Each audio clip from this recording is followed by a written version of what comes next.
But our topic essentially looks at the issues regarding privacy with Google, and we look at it through technology. Google privacy. Google privacy. Okay, let me turn the clock on, and you're good to go. So good morning, and thank you for inviting us back today. My name is Maura, and today with me I have Barbara and Shannon, and together we will look at the ethical implications facing Google. We propose the solution of Google being more transparent with regards to its privacy policy and differentiating itself in regards to corporate social responsibility. We also propose a solution of being first to market with high quality products and doing more to invest in research and development towards cybersecurity.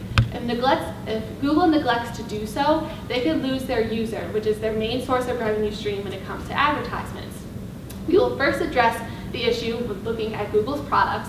We will then follow into the issues regarding privacy policy, and we'll conclude with ways to improve their overall corporate social responsibility. So first, Google operates in the information technology sector of the S&P 500 and creates products that benefit the overall lives of the consumer. Google also operates by the company motto of do the right thing.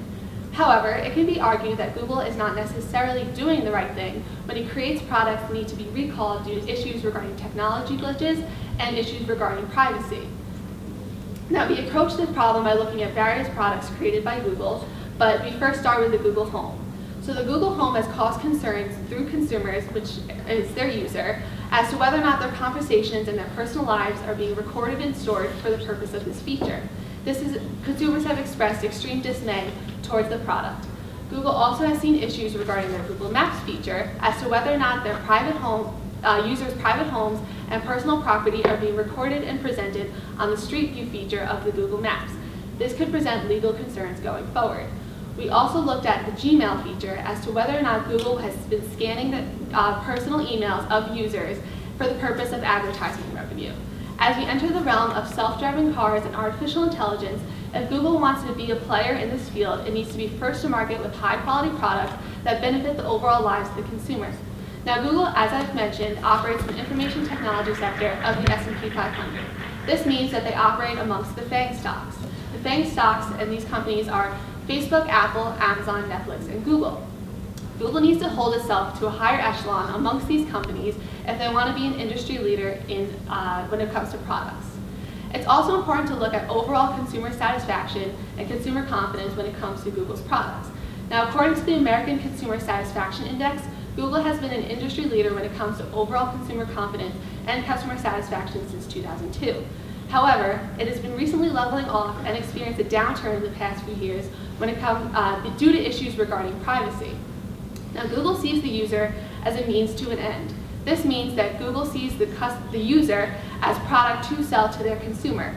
So much like a company like McDonald's sees a cow as product to sell to their consumer, Google sees the user as product to sell to their consumer for the purpose of advertising. Google needs to put a focus on their main stakeholder, which is their user, and again, deliver quality products that do not need to be recalled due to issues regarding privacy or technology. Now, I'll pass it off to Barbara, who will go further into issues regarding privacy. Thank you, Maura. So in 2012, Google's privacy policy was changed, and the Federal Trade Commission opened an investigation for this change in 2017, as they felt as though Google was downplaying such a transformational change. Now, the previous privacy policy stated that Google will only be collecting your personally identifiable information and giving it double-click cookie information if the user provides their opt-in consent. Now, the current privacy policy says that depending on your settings, Google has the ability to keep track of your activity on other sites and apps in order to deliver ads. Now, this isn't exceptionally clear, as they fail to mention that your information is being sold, and as a user, you're automatically giving consent.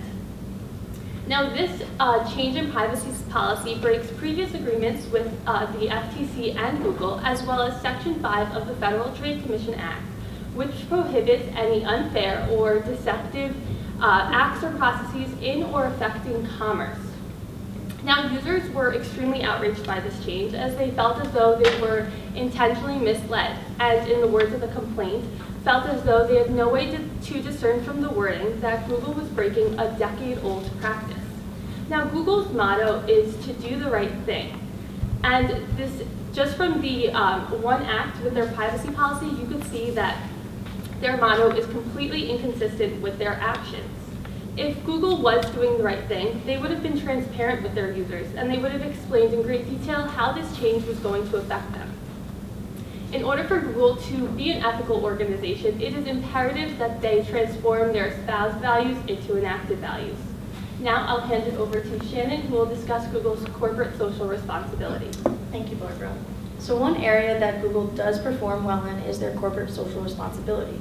They have 4 main programs that they enact into the community. The first is Google Serve, in which an annual day in June, Google encourages their employees to leave their desk and go out into the community to volunteer in activities such as soup kitchens or environmental cleanups to make a cleaner world. Secondly, Google has a program called Employee Gift Matching, in which they allow the company to work with their nonprofit organizations in which they partner with, and employees make donations to this, and the company matches that value of money. Employees further take this opportunity to get to work using environmentally friendly actions such as walking or riding a bike. Thirdly, Google has Googlers Give Back, which promotes the use of employee donations to companies that they are passionate about. Together, the company has raised over $50 million for 12,000 organizations worldwide. Lastly, Google has Google for Nonprofits, which is an activity in which Google supplies lower income areas with free or highly discounted Google services. This includes Google Maps, Google Earth, and Google Apps. The purpose of this service is so that these lower income areas can operate at a higher efficiency and local Google supporters can do more for these communities. Now, while these programs are great and they do a good job of introducing ethics to an organization, they are not different in any way from any other organization within the business world or the technology sector. Google has to make more of an effort to differentiate themselves in an ethical manner, because the truth is many of these organizations who have corporate social responsibility programs are operating in a correct and ethical way, but this is not the case as of recent for Google. Google needs to hold themselves to a higher standard, and instead of being a follower, they need to be a role model for these organizations.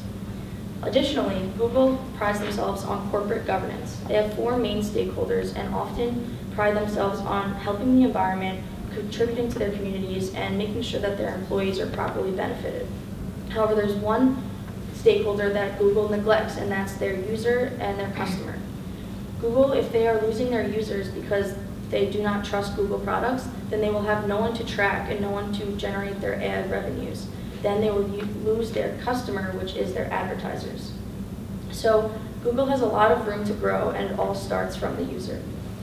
Now, in conclusion, in order for Google to become an industry leader, provide ethical products, and have increased customer loyalty, it is imperative that they use our recommended solutions. In terms of ethics, we recommend that Google provides differentiated corporate social responsibility and is completely transparent with their users. Thank you.